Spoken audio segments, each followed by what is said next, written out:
השבוע ראינו עוד היסטוריה כאשר שרי ממשלת ישראל הגיעו לאדמת סעודיה. מצטרף אלינו עכשיו שר החוץ אלי כהן. ערב טוב, השר כהן. שלום רב, חג שמח. מועדים לשמחה. ערב טוב.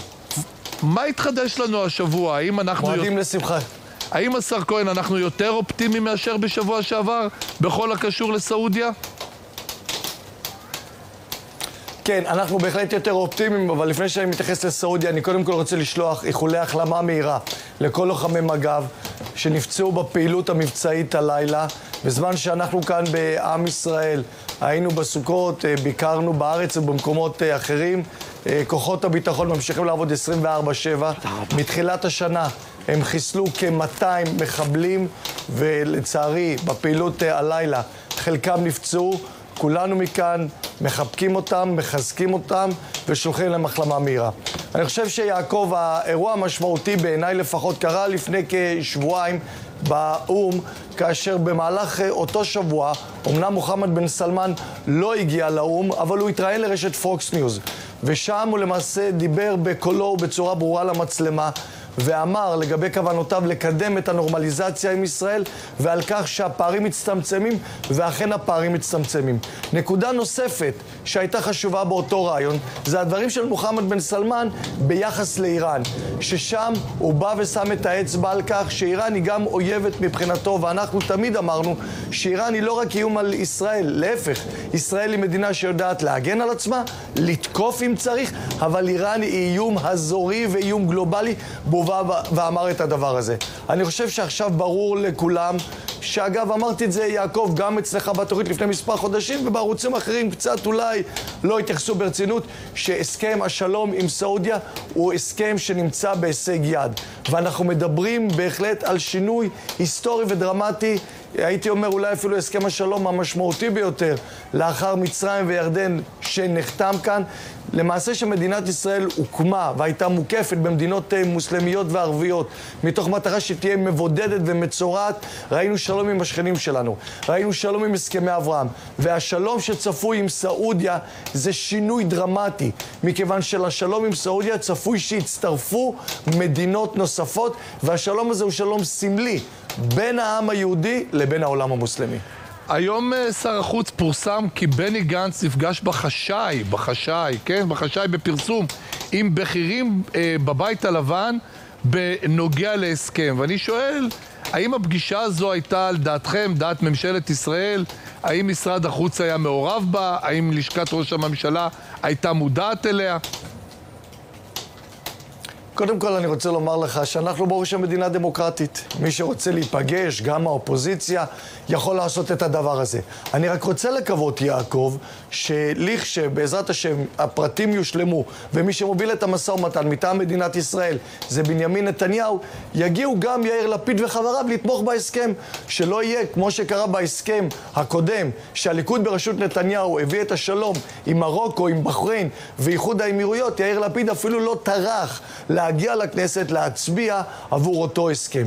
אין לי ספק שברגע שהפרטים יסוכמו בכלל הסוגיות האזוריות, תהיה לזה תמיכה ציבורית רחבה וגדולה מאוד, כי יש לזה תרומה ליציבות האזורית, לביטחון של מדינת ישראל, וללא ספק תרומה כלכלית חסרת תקדים. רק לפני מספר חודשים חתמנו על הסכם סחר עם איחוד האמירויות, ומחזור המסחר איתם יותר מ$3 מיליארד, יותר מ1,000,000 תיירים שהגיעו לאיחוד האמירויות. אז מה צפוי לנו? בהחלט התרומה הכלכלית כאן למדינת ישראל אחר הסכם עם סעודיה ועם מדינות נוספות. יש מצב שאתם מנסים אולי לגייס את התמיכה של בני גנץ כי אתם חוששים מהתנגדות של חברי קואליציה ולכן הוא מגיע לארצות הברית?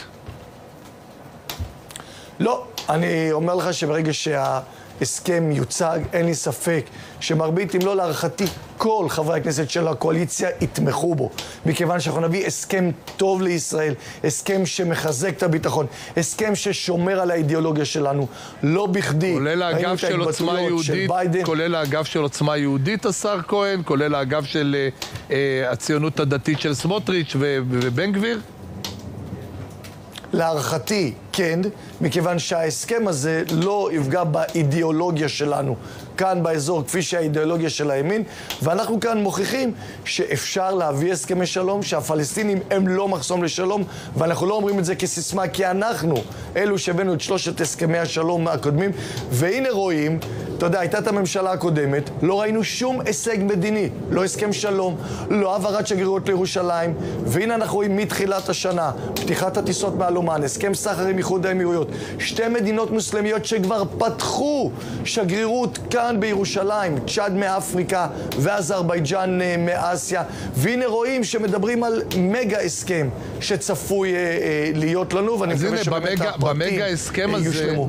במגה הסכם הזה, השר כהן, אנחנו קוראים היום שיש סנטורים, 20 סנטורים מהמפלגה הדמוקרטית שמתנגדים לברית ההגנה עם סעודיה. יכול להיות שיש לזה קשר לביקור של יאיר לפיד מלפני זמן לא רב, והם ממש דיברו מגרונו של יאיר לפיד. אולי בני גנץ אפילו עכשיו בתוך העניין הזה. יכול להיות שאת האופוזיציה להסכם עושים שם הישראלים? קודם כל, אני מעריך שההסכם הזה יאושר גם בארצות הברית מכמה טעמים. אני מניח שגם הדמוקרטים רוצים להגיע לבחירות בנובמבר שנה הבאה עם הישג מדיני מאוד משמעותי, זה הדבר הראשון. גם הם רוצים להשפיע על הכלכלה באופן טוב, מכיוון שהסכם כזה צפוי להשפיע לחיוב על הורדת מחירי האנרגיה, ותהיה לו תרומה על הכלכלה ועל שווקי המניות בארצות הברית. לכן גם לארצות הברית ולנשיא ביידן בראשם יש אינטרס לקדם את זה, ויש אגב שיקולים נוספים שאני לא יכול להרחיב. בנושא של ברית ההגנה, אני פרסמתי לפני חודשיים מאמר בוול סטריט ג'ורנל שתומך בברית הגנה של ארצות הברית למדינות המוסלמיות המתונות כנגד הקיצוניות של איראן. הדבר הזה הוא נכון, לבוא ולמנוע מרוץ חימוש גרעיני, ולכן כפי שמה שקיים בדרום קוריאה, שבו ארצות הברית נתנה מענה לדרום קוריאה כלפי אגרסיביות אפשרית של צפון קוריאה, אני חושב שהדבר הזה בהחלט יכול לעבוד במזרח התיכון. אני חושב שזה דבר ווין ווין לכולם, הרי בסופו של דבר איראן היא האויבת של ערב הסעודית. וברית הגנה עם ישראל, אתה בעד? היא השקפה הפוטנציאל. ברית הגנה ישראל, זאת סוגיה שהיא סוגיה מאוד מורכבת.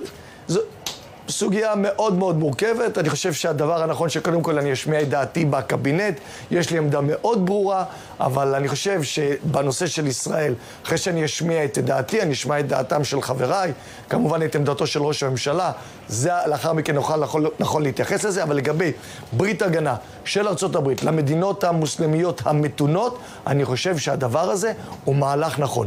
במקרה הזה, מה שנכון לדרום קוריאה, נכון בעיניי גם למזרח התיכון. אני חייב לחזור איתך לביקור של בני גנץ, שבעיניי מאוד מטריד, כי אני תמיד זוכר את האמירות של גבי אשכנזי, בני גנץ ואמיר אשל, שהם הודו שהם אלה שהכשילו את הסכם המתווה, את תוכנית המאה של הנשיא טראמפ, הכשילו אותו והם התגאו בזה אצל יוסי ורטר בהארץ, ואני תוהה ביני לבין עצמי, האם אחת משתיים, האם בני גנץ לא מפעיל את המערכות הביטחוניות שם בארצות הברית כדי לדחוף אותו אולי לממשלה דרך לחץ אמריקאי, או לחילופין שהוא יכשיל שוב פעם דרך המערכות הביטחוניות את ההסכמים כמו שהוא עשה בתוכנית טראמפ, תוכנית המאה. אז אני יכול לומר לך שאני שמח שמי שעומד בראש צוות המשא ומתן בשלום עם סעודיה זה ראש הממשלה בנימין נתניהו. יש לו ניסיון עשיר בצד הביטחוני, הוביל את הסכם אברהם והוביל את המאבק בגרעין האיראני. לכן בסופו של דבר, כשאנחנו נביא את ההסכם, אז יהיה לזה תמיכה בחברי הכנסת אצלנו, בממשלה אצלנו, ויתרה מכך, תהיה תמיכה בכלל הציבור הישראלי שמבין את הפוטנציאל הגדול שיש שם.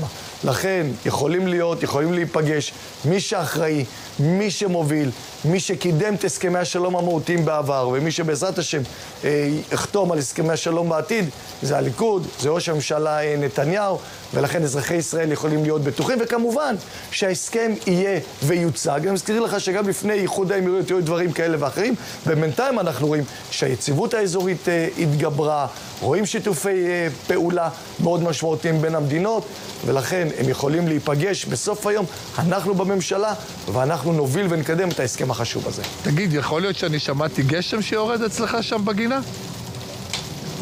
אכן כן, יורד גשם, בשמי ברכה.